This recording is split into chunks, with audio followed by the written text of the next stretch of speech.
천부장이 바울을 영내로 데려가라 명하고 그들이 무슨 일로 그에 대하여 떠드는지 알고자 하여 채찍질로 신문하라 한데 가죽줄로 바울을 매니 바울이 곁에 서 있는 백부장더러 이르되 너희가 로마 시민 된 자를 죄도 정하지 아니하고 채찍질을 할 수 있느냐 하니 백부장이 듣고 가서 천부장에게 전하여 이르되 어찌하리야 하느냐 이는 로마 시민이라 하니 천부장이 와서 바울에게 말하되 내가 로마 시민이냐 내게 말하라 이르되 그러하다. 천부장이 대답하되 나는 돈을 많이 들여 이 시민권을 얻었노라.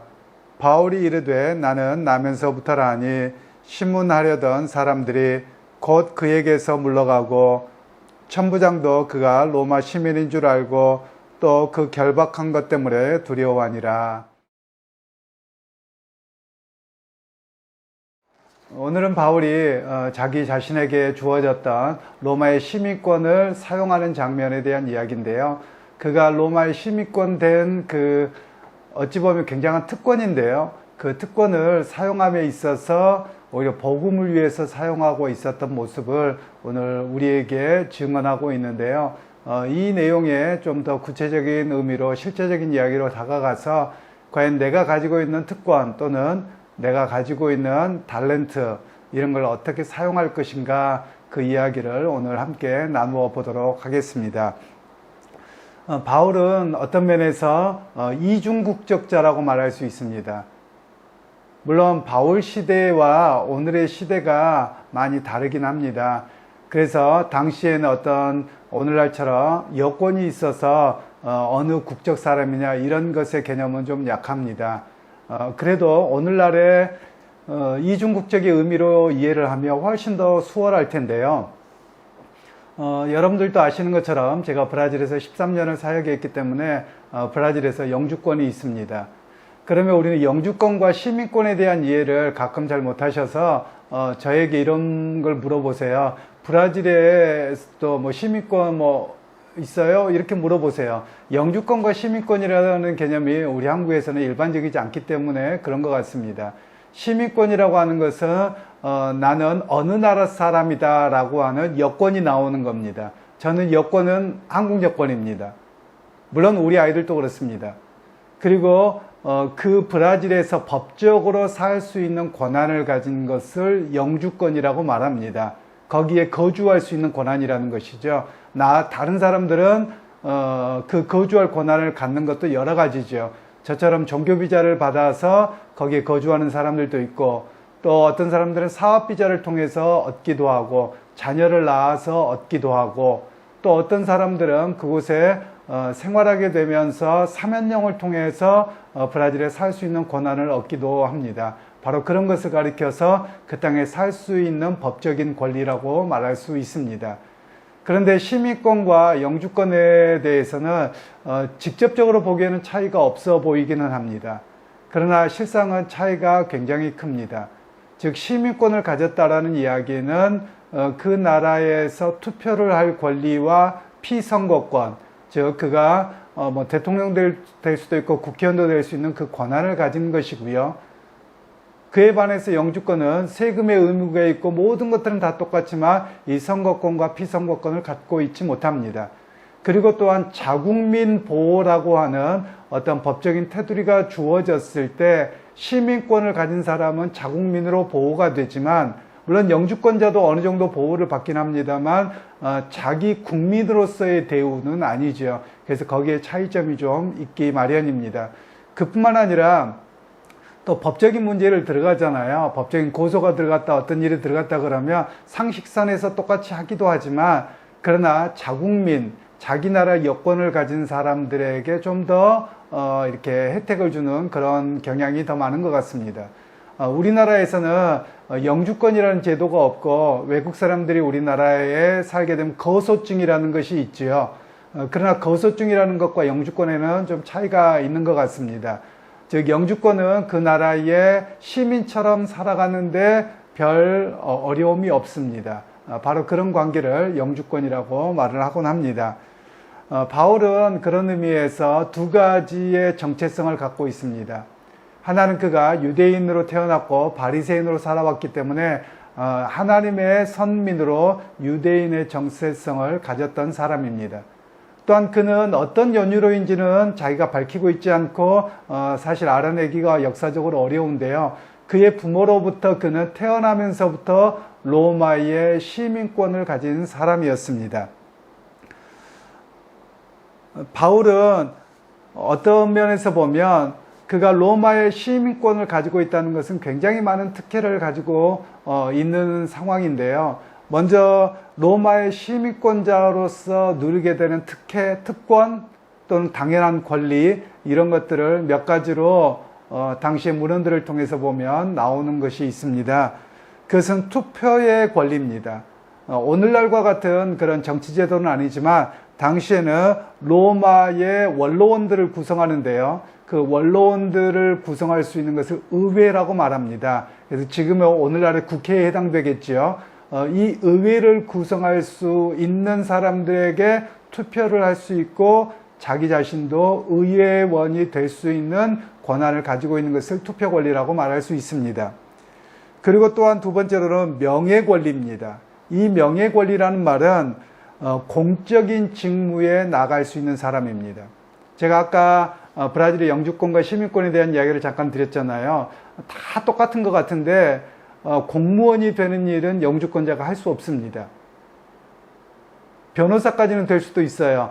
변호사는 공무원이 아니잖아요. 그런데 그가 검사가 되고 판사가 되고 또는 시나 어디 구청에 공무원이 되려고 하면 그날의 시민권자야만 하는 겁니다. 이게 바로 명예 권리라고 이야기를 하는 겁니다. 그리고 당시의 로마 시민권자는 가지고 있었던 게 사업의 권리입니다. 물론 피지배 계급들, 다른 민족들이 살아가는 지역에서 다른 사람들도 장사를 하고 사업을 하는 데는 문제가 없을 겁니다. 그러나 로마 제국 전역 어디에서든지 할 수 있는 무역의 권한을 가질 수 있는 사람은 로마 시민권자 뿐이었다라는 겁니다. 오늘날도 보면 자유무역이라고 해서 FDA를 체결하고 뭐 이런 일들이 있잖아요. 이런 일들에서 보면 사업을 할 때 크게 드러나기는 합니다. 즉 다른 나라에 어떤 수출을 하고 수입을 하고 이러면 관세가 부과됩니다. 그리고 그 나라에서 어떤 일을 하기 위해서 회사를 설립하고 뭘 이런 것들이 굉장히 까다롭습니다. 그러나 로마 시민권자에게는 로마 제국이 하나로 엮어져 있기 때문에 어느 곳에 가서든지 사업하는데 전혀 문제가 없다라는 말씀입니다. 오늘날도 이런 모습들이 약간은 우리 가운데 있습니다. 예를 들면 이중 여권을 가진 분들이 있습니다. 이중 국적자들이 있죠. 우리 한인들 중에서 2세들이 외국에 가서 태어나면 이중 국적이 됩니다. 그러면 그들은 브라질에서 사업하고 모든 권리를 누릴 수도 있고 우리나라에서도 동일합니다. 그렇기 때문에 무역업을 하거나 이럴 때 브라질 현지에서 사업을 운영하고 기업체를 만드는데 법적으로 하등의 문제가 되지 않습니다. 또 우리나라 여권도 가지고 있고 우리나라 국민이기도 하기 때문에 우리나라에서 이 하는 것도 아무런 문제가 없습니다. 그런데 이런 시민권을 갖고 있지 않다면 영주권자도 가능하긴 합니다. 그런데 그런 것이 없는 상태에서 다른 나라에서 사업을 할 수가 없는 겁니다. 그리고 세금 부과도 좀 다르겠죠. 그러나 이 로마의 제국 안에서 사업의 권리는 어느 지역을 가더라도 세금으로부터 면제받고 그리고 어느 곳에든지 자신의 사업을 펼쳐갈 수 있는 어마어마한 특권을 가지고 있었던 것이 사업의 권리라고 말합니다. 그리고 또 하나는 이주의 권리입니다. 이 이주의 권리는 로마의 정치력이 미치는 곳 어디에 가서든지 로마의 시민권자는 살 수 있는 겁니다. 오늘날 우리에게는 이런 게 허용되지 않죠. 다른 나라에 가서 살려면 그 나라로부터 영주권이나 또는 비자를 받아야지만 다른 나라에 갈 수 있습니다. 여행도 마찬가지죠. 특히 요즘에는 코로나19로 인해서 우리가 여행 가는 것이나 이런 것들이 다 막혀 있잖아요. 내가 가고 싶고 또 우리나라가 3개월 비자 면제라고 하더라도 지금은 그게 안 됩니다. 왜냐하면 그 나라에서 이 코로나19로 인해서 다 금하고 있기 때문에 들어오라고 해야지만 갈 수 있는 겁니다. 그러나 로마 시민권자는 언제든지 갈 수 있는 겁니다. 예를 들면 이런 것과 같은 것이죠. 이중 여권을 가지고 있든지 아니면 영주권을 가지고 있으면요, 지금 다른 나라를 가는 게 불가능하지만 저희가 브라질을 간다. 그럼 브라질의 영주권을 갖고 있기 때문에 나는 영주권자이기 때문에 브라질 들어갈 수 있습니다. 그러나 다른 사람들은 못 들어가는 상황들이 생기게 되는 거죠. 왜냐하면 지금 이런 상황이기 때문에 그러합니다. 그런데 이중 여권 또는 로마 제국의 시민권을 가진 사람들은 로마 제국 유럽과 그리고 소아시아 지역 어디를 가든지 보호받을 수 있고 가는데 아무런 지장이 없는 그런 상황을 갖고 있게 되는 것입니다. 그리고 성경에서는 좀 더 나와 있는 권리가 몇 가지가 있는데요. 로마의 시민권자는 채찍에 맞지 않을 권리가 있습니다. 제가 수요일 날 예배에 말씀을 드렸는데요. 채찍이라는 개념과 매라는 개념이 우리에는 좀 생소하게 들려지는 것 같습니다. 제가 다윗과 골리앗에 대한 이야기를 하면서 말씀을 드렸는데요. 다윗이 골리앗을 물리치기 위해서 막대기와 물맷돌을 들고 갑니다. 그랬더니 골리앗이 하는 이야기가 네가 나를 개로 취급하느냐라고 이야기를 해요. 그런데 그 말이 어떤 의미냐면요.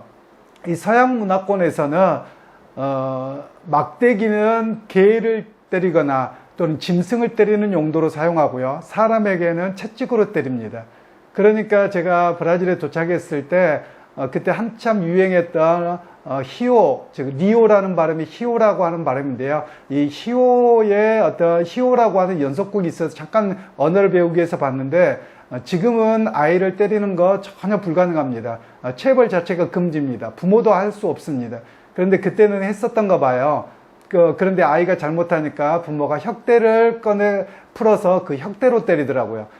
너무 놀라서 황당해서 그랬더니 이 브라질 사람들은 또 이야기하기를 한국 사람들이 너네는 미개인이냐는 거예요. 왜냐면 아이를 때릴 때 어떻게 막대기로 때리냐는 거예요. 이건 동물들을 때리는 건데 사람을 동물 취급한다. 이렇게 좀 문화적 가치가 좀 다르더라고요.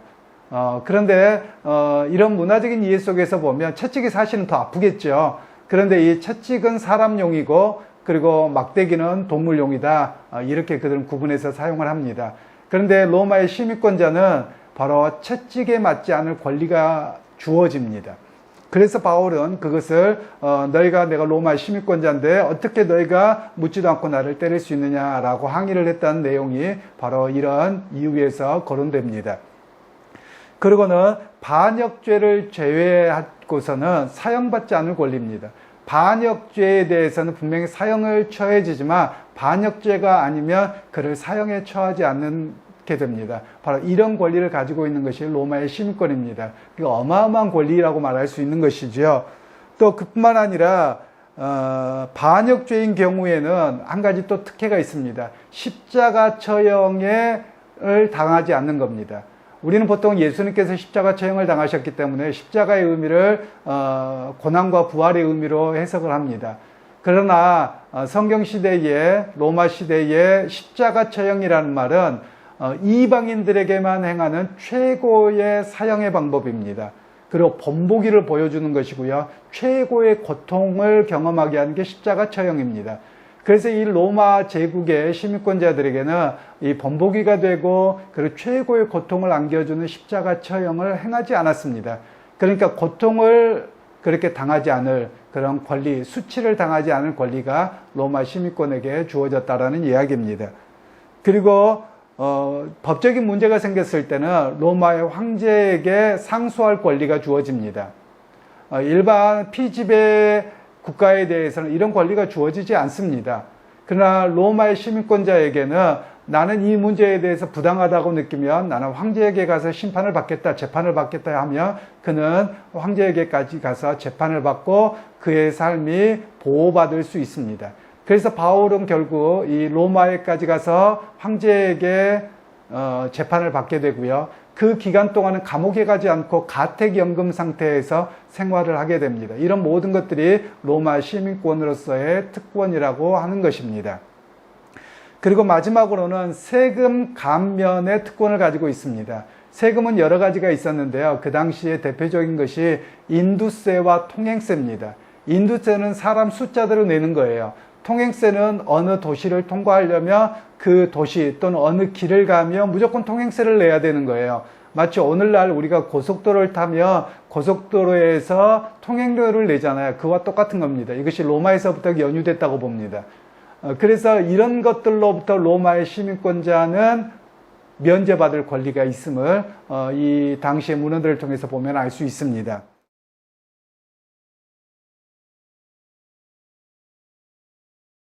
그러면 오늘 바울은 이 어마어마한 로마의 시민권을 사용한 이유가 있습니다. 자기 자랑, 자기 보호를 위해서가 아니라 복음을 위해서 그가 복음이 방해받지 않도록 하기 위해서 그의 시민권을 사용하고 있는 모습인데요.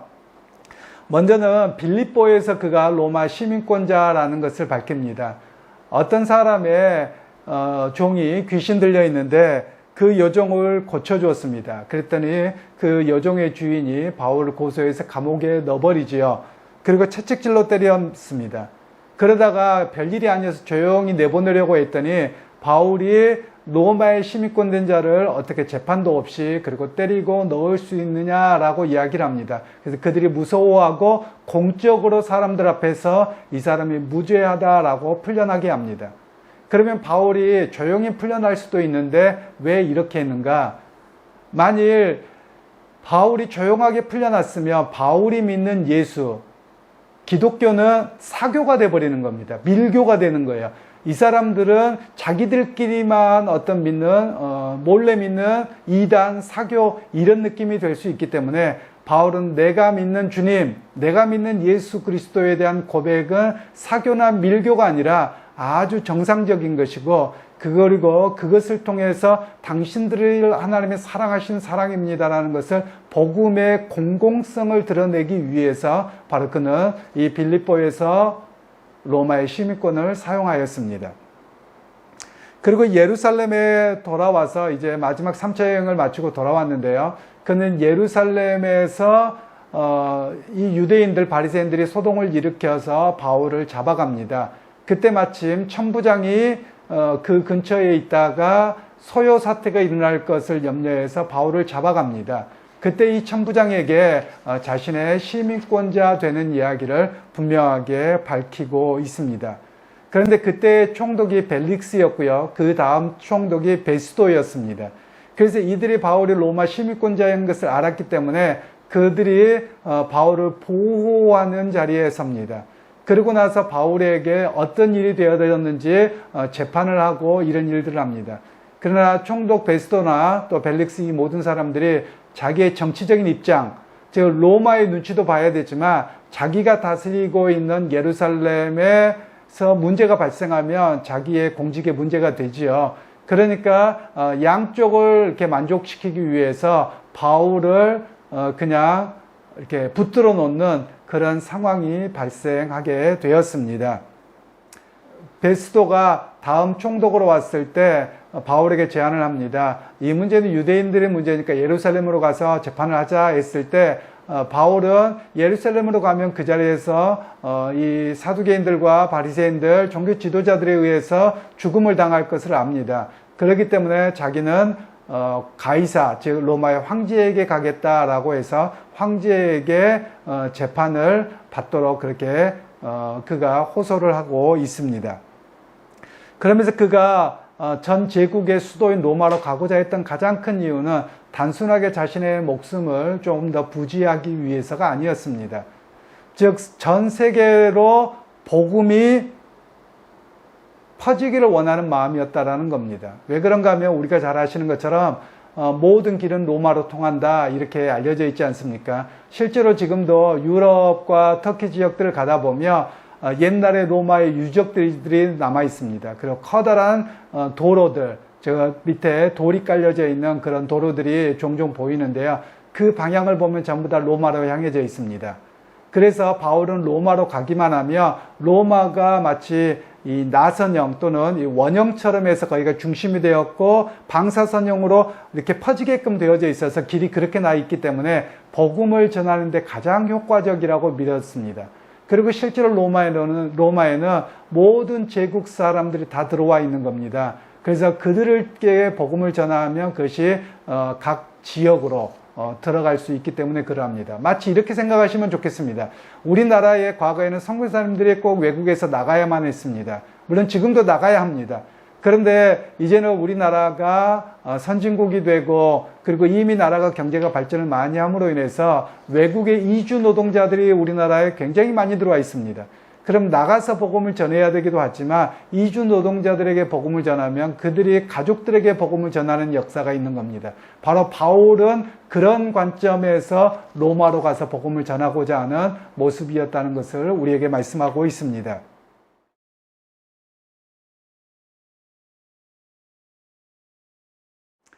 이제 바울이 로마로 가고자 했던 그런 면면들을 좀 살펴보고자 하는데요. 첫 번째로는 주님의 부활하심을 듣고서 오순절에 성령을 강림한 사람들이 원래 자기가 살던 로마로 돌아갔습니다.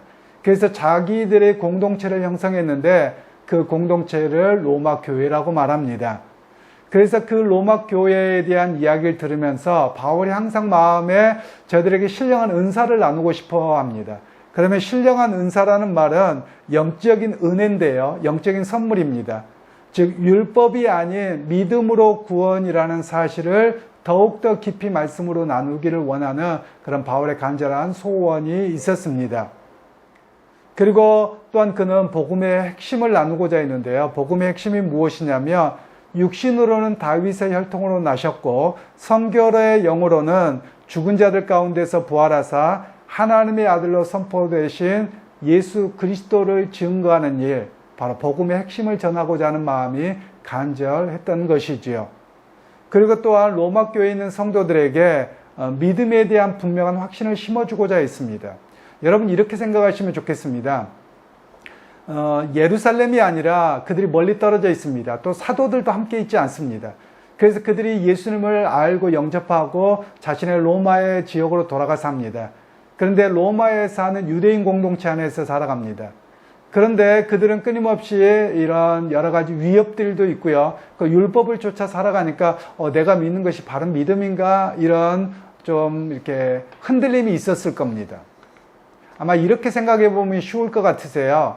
제가 이스라엘에 방문해 본 적이 2번이 있는데요. 뭐 긴 기간 아닙니다. 언제 기회가 되면 원래는 이렇게 안식년을 맞이하면 거기에서 약 1년 정도 공부하면서 있기를 원했는데 그런 시간을 제가 교회 사역하느라고 갖지 못했는데요. 언젠가는 그래 보기를 소원하는데 이스라엘을 갔을 때 이런 생각이 들었습니다. 바울의 마음 또는 로마 교인들의 마음을 좀 이해하겠더라고요. 어떤 의미냐면 예루살렘을 방문해서 돌아다니는데 예수 믿는 사람들을 교회를 찾아보기를 수가 없는 겁니다. 그런데 전부 다 정통파 유대인들이어가지고요. 머리에 키파를 쓰고 그리고 수염을 기르고 여자들은 긴 치마 검정색을 입고 이렇게 살아가는 겁니다. 유대 종교로 살아가는 거예요. 그러면서 그들은 뭐라고 이야기를 하냐면 너희는 예수라는 이단을 믿는다는 거예요. 잘못된 데로 빠졌다는 거예요. 그들은 모두가 그런 생각 속에 살아갑니다. 그러니까 그 안에서 예수를 믿는다고 소수로 들어온 사람들은 내가 똑같은 구약 성경을 가지고 있는데 내가 구약 성경을 잘못 해석해서 혹시 잘못 믿는 거 아니야? 혹시 내가 어디에 꾀임에 빠진 거 아니야? 이런 생각이 들을 수 있었을 겁니다. 바로 바울은 그런 상황에서 오직 구약에 약속하신 메시아, 그분이 누구시냐? 바로 십자가에 죽으셨다가 부활하신 예수 그리스도입니다. 분명한 확신을 심어주고자 했던 바로 바울의 열정 고백이 여기에 담겨져 있습니다. 그리고 이제 바울은 계속해서 구원받는 유일한 길에 대해서 가르치려고 합니다. 구원받는 유일한 길은 어떤 길이냐? 오직 믿음으로만 가능하다는 이야기를 합니다. 왜 그런가 하면 유대인들은 그들이 율법을 좇아서 평생 동안 살아왔습니다. 예수를 믿기로 하기는 했습니다. 그런데 그들의 생활 방식이 완전히 바뀌는 건 아닙니다. 예를 들면 이런 것이죠. 제가 브라질에 가서 생활을 했지 않습니까? 또 미국도 자주 가보았습니다. 독일에도 유학을 가봤습니다. 근데 한국 사람은 어딜 가든지 김치 먹고 또 집 안에 들어가면 신발을 벗더라고요. 아무리 그 나라 문화와 여러 가지 깊이 들어가 있는 것 같아도 결국은 한국인의 그런 사고방식 잘 벗어나지 못하더라고요. 또 이런 것도 있습니다. 괜히 한국 사람들 사자 쓰면 기분 나쁘잖아요. 외국 나가 살아가는데도 마찬가지예요.